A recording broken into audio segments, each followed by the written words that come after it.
अस्सलाम वालेकुम दोस्तों, मैं हूं सैयद फ़हद हाशमी फ़ोटो से। जैसे आपको पता है कि आईबीसी 2023 का जो है वो इख्तिताम हो चुका है और आईबीसी बहुत बड़ी एक एग्जीबिशन होती है मीडिया वर्ल्ड के अंदर, यानी कि जितना भी मीडिया वर्ल्ड है उसके अंदर 175 ममालिक जो है इसके अंदर इन्होंने पार्टिसिपेट किया, जिसमें 43,000 विजिटर्स थे और कोई 1750 के लगभग इसमें एग्जीबिटर्स थे। तो बहुत ही कोई आउटस्टैंडिंग था। तो पाकिस्तान की तरफ से अल्हम्दुलिल्लाह हाशमी फ़ोटोज़ जो CEO हैं मौज़म अली एंड हाशमी कैमराज से सैयद अकील अहमद, ये दोनों इसमें पार्टिसिपेट इन्होंने किया। और जिस तरह ये हर साल जाते हैं अल्हम्दुलिल्लाह इस साल भी गए। और इस वीडियो को अपने एंड तक देखना, इसमें हम दिखाएंगे कि कौन कौन से ब्रांड्स के साथ इनका इंट्रैक्शन हुआ है और सारी जो इसकी डिटेल्स ली गई हैं वो आप तक शेयर करते हैं। पहले चलते हैं रोटोलाइट मेड इन इंग्लैंड की तरफ और देखते हैं अकील भाई इस बारे में क्या बताते हैं।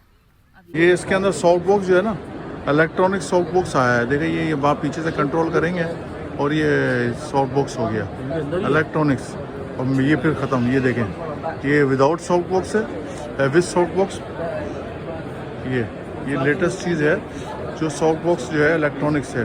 और इसकी सेटिंग जो है ना यहाँ से है, इसकी सेटिंग जो है। और ये this one for setting soft box और दिस वन सॉफ्ट, ये this one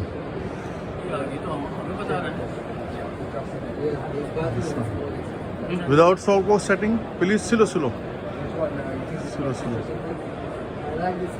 Yeah. That's the IP65 Good. for just sound